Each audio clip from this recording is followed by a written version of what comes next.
ஓம் ஸ்ரீராம் ஜெயராம் ஜெய் ஜெயராம். குருவாரம் குரு சிந்தனை. ஆனந்தாசிரமத்தின் குருவான பப்பா சுவாமி ராம்தாஸ் அவர்கள், பூஜ்ய மாதாஜி கிருஷ்ணாபாய் அவர்கள், பூஜ்ய சுவாமி சச்சிதானந்தா அவர்களின் ஆசியுடன் இந்த வார பதிவை கேட்டு மகிழ்வோம். பூஜ்ய மாதாஜி கிருஷ்ணாபாய் அவர்களுடைய விஸ்வமாதா கிருஷ்ணாபாய் என்ற நூலிலிருந்து சில பதிவுகளை கேட்டு மகிழ்வோம். புத்தகம் பற்றிய சிறிய முன்னுரை. 17 அத்தியாயங்கள் கொண்ட இந்நூலின் முதல் பாகத்தில் அன்னை தன் குருவிற்கும் அன்னாரின் பக்தர்களுக்கும் 1989ஆம் ஆண்டு தான் மகா சமாதி அடையும் வரை ஆற்றிய தன்னலமற்ற சேவையை பற்றியும் சுவாமி சச்சிதானந்தா அவர்கள் தெளிவாக விவரித்துள்ளார். இப்பொழுது புத்தகத்தின் உள்ளே செல்வோம். அன்னையின் குரு பக்தி ஈடு இணையற்றது. அவருக்கு குரு என்பவர் பூரணமான, குணங்களற்ற, உருவமற்ற, எல்லையில்லா, அழிவற்ற சத்தியமே. இந்த சத்தியம்தான் பிரபஞ்சமாயும் அனைத்தையும் கடந்தும் உள்ளது. அந்த பேருண்மையே மனித இனத்தை ஆசிர்வதித்து ஆன்மீக பெருநிலைக்கு உயர்ந்த மகானாக உருவெடுத்துள்ளது. எனவே குரு என்பவர் ஒருவர்தான். உருவங்கள் பலவாகலாம்.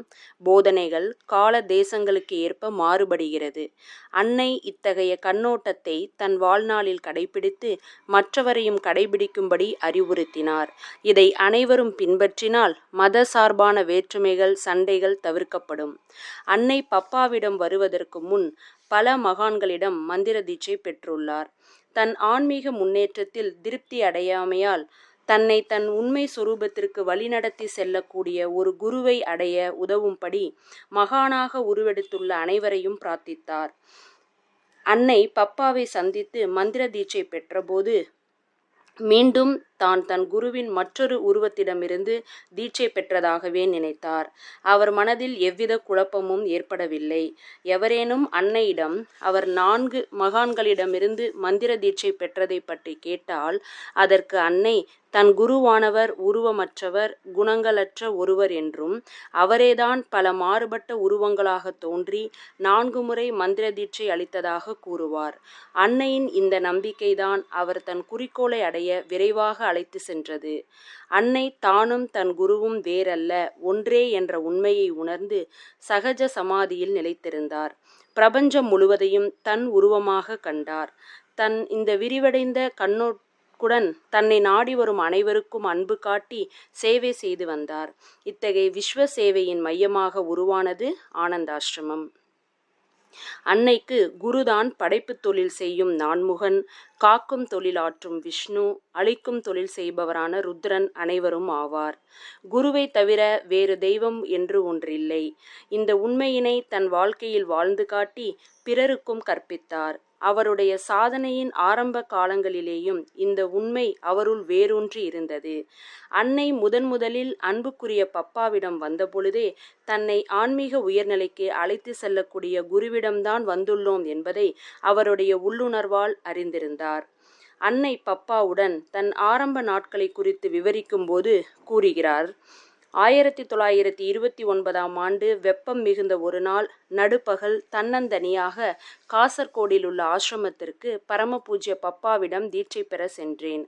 பப்பாவும் கருணையோடு அதே இடத்தில் உடனுக்குடன் ராம மந்திரமான ஓம் ஸ்ரீராம் ஜெயராம் ஜெய் ஜெயராம் என்கிற நாமத்தை அளித்து அதை இரவும் பகலும் இடைவிடாமல் ஜெபித்து வரும்படியும் அதன் விளைவாக தான் தேடிக்கொண்டிருந்த அமைதி கிடைக்கும் என்றும் அறிவுரை கூறினார். அதற்கேற்ப நானும் உடனுக்குடன் அந்த ராமநாமத்தை அன்போடும் பக்தியோடும் ஜெபிக்க துவங்கினேன். என் மனதை முழுமையாக மந்திரத்தின் மீது ஒருமுகப்படுத்த முடியவில்லை என்பதை விரைவிலேயே நான் கண்டுகொண்டேன். அடிக்கடி மனம் ஒரு விஷயத்திலிருந்து மற்றொன்றுக்கு தாவி சஞ்சலத்திற்கு உள்ளாவதை எவ்வளவு முயன்றும் என்னால் கட்டுப்படுத்த இயலவில்லை. ஒரு நாள் பப்பாவிடம் இவை அனைத்தையும் தெரிவித்துவிட்டு அழவும் செய்தேன். அதற்கு பப்பா, இதில் கவலைப்படுவதற்கோ அழுவதற்கோ என்ன இருக்கிறது? அலைவது, சஞ்சலமடைவது என்பது மனதின் இயற்கை குணம். அதை அதன் விருப்பப்படி எங்கு வேண்டுமானாலும் அலைய விட்டுவிடு. ஆனால் அனைத்தும் ராம்தான் என்று கருது. இடைவிடாமல் ராமிடம் உன்னுள் தன்னை வெளிப்படுத்துமாறு பிரார்த்தனை செய் என்றார். ராம் சாசுவதமானவன், ராம் முடிவற்றவன், அனைத்து ஜீவன்களும் பொருள்களும் ராமிடமிருந்து தோன்றி ராமில் வளர்ந்து முடிவில் ராமிலேயே கரைந்து விடுகிறது. எனவே மனம் எங்கு சென்றாலும் அங்கு ராமனை காணும். ராம் ஒருவனை மட்டுமே காண்கிறது. ஏனெனில் அனைத்தும் ராம்தான். இப்படியாக மனம் சோர்வடைந்து பின் தானே அமைதி பெறும். மேலும் நீ ஆற்றும் அனைத்து சேவைகளுமே இறைவனுக்கு செய்யும் சேவையாகவும் அவனுடைய வழிபாடாகவும் கருதி செயல்படு. இது போன்ற பயிற்சியினால் மட்டுமே நாம் பிரபஞ்சத்தில் இறைத்தன்மையுடன் ராமுடன் ஒன்றிய அனுபவத்தை சுலபமாக பெற இயலும். இவ்வாறு என்னுடைய மும்முனை சாதனை ஒரே சமயத்தில் துவங்கியது. வாயால் ராம மந்திரத்தை கூறுவது, மனதில் அனைவரையும் அனைத்தையும் பப்பாவாக பாவிப்பது, கைகளால் செய்யப்படும் அனைத்து பணிகளையும் பப்பாவிற்கு புரியும் சேவையாக கருதுவது. இவ்வாறான பயிற்சியினால் என் மனம் அமைதியடைந்தது. நிம்மதி என் மனதை கொள்ளை கொண்டது. தடையின்றி சாதனை தொடர்ந்தது. சிறிது காலத்திற்குள் என் மனதில் பப்பா எனக்கு சொந்தமானவர் என்ற உணர்வு ஏற்பட்டது.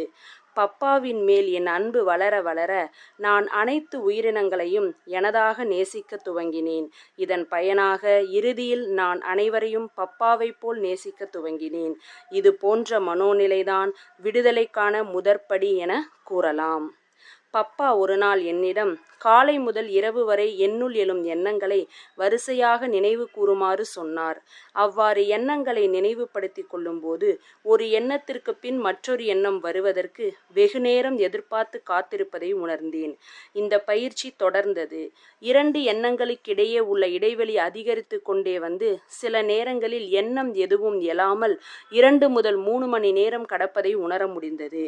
இவ்வாறு காத்திருக்கும் இடைவெளிகளில் மனம் எண்ணங்களற்று காலியாக இருந்தது. என்னுள் நான் ஆழ்ந்து அமைதியும் ஆனந்தமும் பெற்றேன். இது போன்ற நிலைதான் விடுதலைக்கான 2வது படி என கூறலாம். இந்த நேரத்தில் நான் என் உறவினர்களுடன் தார்வாருக்கு செல்ல வேண்டிய நிலை எழுந்தது. பப்பாவை விட்டு பிரிவது சந்தேகமில்லாமல் ஒரு பெரும் துன்பம்தான் என எனக்குள் நான் வருந்தினேன். நான் பப்பாவிடம் நிலை பெற்றேனா இல்லையா என்று தவித்தேன். பப்பா என் குழப்பத்தை அறிந்து நான் கேட்காமலே, நீ ராமனை உணர்ந்து விட்டாய், அவன் உன்னுடையவன் ஆகிவிட்டான். ஆயினும் எப்பொழுது உனக்கு ராமதாசிடம் இருந்து பிரிந்த உணர்வு ஏற்படவில்லையோ அதிலிருந்து நீ பூரண ஆன்ம உணர்வினை அடைந்துவிட்டாய் என்பதை புரிந்து கொள்ள வேண்டும் என்றார். தார்வாருக்கு பயணித்து கொண்டிருந்த போது வழியில் பப்பாவின் பிரிவினையை என்னால் தாங்கிக் கொள்ள இயலவில்லை. பப்பா என்னிடமிருந்து வெகு தூரத்தில் இருப்பது போன்ற உணர்வினால் என் கண்களில் இடைவிடாமல் கண்ணீர் வழிந்தது. இதற்கு முன் இது போன்ற துன்பத்தை நான் உணர்ந்ததில்லை. எனவே நான் ஆன்மீக முழுமை அடைந்துவிட்டேன் என்கிற நம்பிக்கை சரியானதல்ல. நான் அந்த பேறு பெற்ற நிலையை அடைவதை ஏதோ தடுக்கிறது என்பதை அறிந்தேன். என் மனம் இப்படி வீழ்ச்சி அடைந்ததன் காரணமாக நான் மிகவும் வருத்தம் அடைந்தேன். பப்பாவிடம் இடைவிடாமல் என்னை இனிமேல் இப்படி வீழ்ச்சியடைய செய்ய வேண்டாம் என்றும் என்னை உயர்த்தி அவரிடம் ஒன்றிட செய்ய வேண்டுமெனவும் பிரார்த்தித்த வண்ணம் இருந்தேன். சிறிது காலத்திற்குள் மனம் அமைதியடைந்தது. ஆத்மானுபூதி பெற வேண்டும் என்கிற என் தீவிர அவாவினை பூர்த்தி செய்ய தாமதமின்றி பப்பாவிடம் சென்றுவிட வேண்டுமென என் மனதில் ஓர் ஆசை எழுப்பியது. ஆகையால் என் உறவினர்களையும் நான் வாழ்ந்து கொண்டிருந்த வீட்டையும் விட்டுவிட்டு வெளியேறி மீண்டும் பப்பாவிடம் சென்றுவிட வேண்டும் என்ற முடிவை எடுத்தேன். எனவே ஒரு பௌர்ணமி மாலை கட்டிய சேலையுடன் மற்ற எதையும் எடுத்துக்கொள்ள விரும்பாமல் தன்னந்தனியாக காசர்கோடு ஆசிரமத்திற்கு நான் வந்து சேர்ந்தேன். அப்பொழுது பப்பா சில பக்தர்கள் புடைசூழ ஆசிரமத்தில் இருந்தார். நாங்கள் இருவரும் சந்தித்ததும் எங்களால் விழுந்து விழுந்து சிரிப்பதை தவிர்க்க முடியவில்லை. அச்சமயம் பப்பா மௌன விரதத்தில் இருந்தமையால் சிறிய தாளில் இவ்வாறு எழுதினார்: அன்னையே, நீ உன் சொந்த வீட்டிற்கு வந்துவிட்டாய். இது முதல் இந்த ஆசிரமம் உன்னுடைய நிரந்தர இருப்பிடமாகும். அன்னை பப்பாவிடம் வருவதற்கு முன் தான் தீட்சை பெற்ற மற்ற குருமார்களிடம் தன்னை தன் இறுதி குறிக்கோளை அடைய அவர்களுடைய மற்றொரு உருவத்திடம் செல்ல அருள் கூர்ந்து வழிநடத்தும்படி பிரார்த்தித்த வண்ணம் இருந்தார். அப்படி பிரார்த்திக்கும் பொழுது தனக்கு வரப்போகும் குரு சரஸ்வத் பரம்பரையை சார்ந்த கிரகஸ்தராக வாழ்ந்து பின் ஜீவன் முக்தி அடைந்த ஒருவராக வயது முதிர்ந்தவராகவும் இருக்க வேண்டுமென்ற தன் கோரிக்கையை தெரிவித்து கொண்டிருந்தார். அன்னை தன் அன்புக்குரிய பப்பாவிடம் இவை அனைத்தும் நிறைந்திருப்பதைக் கண்டு திருப்தி அடைந்தார். பப்பாவின் மகா சமாதிக்கு பின் 1963 அக்டோபர் மாதம் ஆசிரம வெளியீடாகிய தி விஷன் என்னும் மாத இதழில் அன்னை தன் அன்புக்குரிய பப்பாவிற்கு சமர்ப்பித்த பிரார்த்தனைகளிலிருந்து இது தெளிவாகிறது. ஓ கருணை நிறைந்த பப்பா, 1884 சரஸ்வத் பரம்பரையை சார்ந்த திரு படுகோனே பாலகிருஷ்ணராவ் மற்றும் திருமதி லலிதாபாய்க்கும் மகனாக ஹோஸ்துர்க் என்னும் கிராமத்தில் பிறந்தீர்கள். பெற்றோர்கள் உங்களை விட்டல்ராவ் என்று அழைத்தனர். குழந்தை, பாலகன், பள்ளி மாணவன், தொழிலாளி, வியாபாரி என்கிற பல நிலைகளை கடந்த பின் வாழ்க்கையில் தீவிர சாதனை செய்து உங்களுடைய அழியா நிலையில் ஒன்றும் பொருட்டு பற்றுகள் அனைத்தையும் துறக்க முடிவு செய்தீர்கள். 1922 விட்டல்ராவ் ஆகிய நீங்கள் உங்கள் தந்தையே குருவாக ஏற்று ஸ்ரீராம் ஜெயராம் ஜெய் ஜெயராம் என்னும் ராமநாமத்தை அவரிடமிருந்து தீட்சை பெற்று உலக வாழ்வை துறந்து ராம்தாஸ் என்கிற பெயருடன் சந்நியாசியாகி ராமநாமத்துடன் ஓம் என்னும் பிரணவத்தை இணைத்து இடைவிடாமல் நாமத்தை ஜெபித்த வண்ணம் சுற்றித் திரிந்தீர்கள். சராசரியான லௌகீக வாழ்க்கை வாழ்ந்து பின் உலகை துறந்து அதன் மூலம் உங்கள் பக்தர்களாகிய நாங்களும் இரு நிலைகளுக்கும் மதிப்பளித்து அதனை கடந்து உங்களின் சாசுவத ஸ்வரூபத்தில் இரண்டர கலக்க முடியும் என்பதை வாழ்ந்து காட்டினீர்கள். அன்னை முதல் சந்திப்பிலிருந்தே அன்புக்குரிய தன் பப்பாவை ஆதியந்தமில்லாத சாசுவத உருவமற்ற குணங்களற்ற சத்தியவஸ்து என்றும் அனைத்துமாய் பரிணமித்த சகுனமாகவும் அனைவரின் இதயங்களில் வீற்றிருக்கும் இறைவனாகவும் வழிபட்டார். அவர் பப்பாவுக்கு பலமுறை நமஸ்கரிப்பதும் பாத பூஜை செய்வதுமாயிருப்பார். தினமும் 2 அல்லது 3 முறை துளசி மாலை அணிவிப்பார். பப்பாவிற்கு அனைத்து சேவைகளும் செய்ய அவர் விரும்புவார். அவர் காசர்கோடில் உள்ள ஆசிரமத்திற்கு தினமும் சென்று வரும்போது வழக்கமாக செய்யும் சில பணிகளை எவ்வித சலிப்புமின்றி ஆர்வத்துடன் தொடர்ந்து செய்து தன்னை பப்பாவின் சேவையில் முழுமையாக அர்ப்பணித்தார்.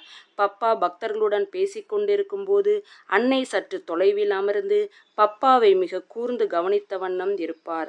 பப்பா கேட்பதற்கு முன்னரே அவரின் தேவைகளை குறிப்பறிந்து செய்வார். இக்கருத்துக்களை நம் அன்றாட வாழ்வில் கடைபிடிக்க பப்பாவின் அருளையும் பூஜ்ய மாதாஜியின் அருளையும் பூஜ்ய சுவாமி சச்சிதானந்தா அவர்களின் அருளையும் வேண்டி சத்குரு சிந்தனையை நிறைவு செய்வோம். பூஜ்ய மாதாஜி கிருஷ்ணாபாய் அவர்களின் விஸ்வமாதா கிருஷ்ணாபாய் புத்தகத்தை வாசிக்க விரும்புவர்கள் ஆனந்தாஷ்ரம் இணையதளமான www.anandashram.org ஆர்டர் செய்து புத்தகத்தை பெற்றுக்கொள்ளலாம். படித்து மகிழலாம். மற்றவர்கள் பயனடைய பகிர்ந்து உதவலாம். ஓம் ஸ்ரீராம் ஜெயராம் ஜெய் ஜெயராம்.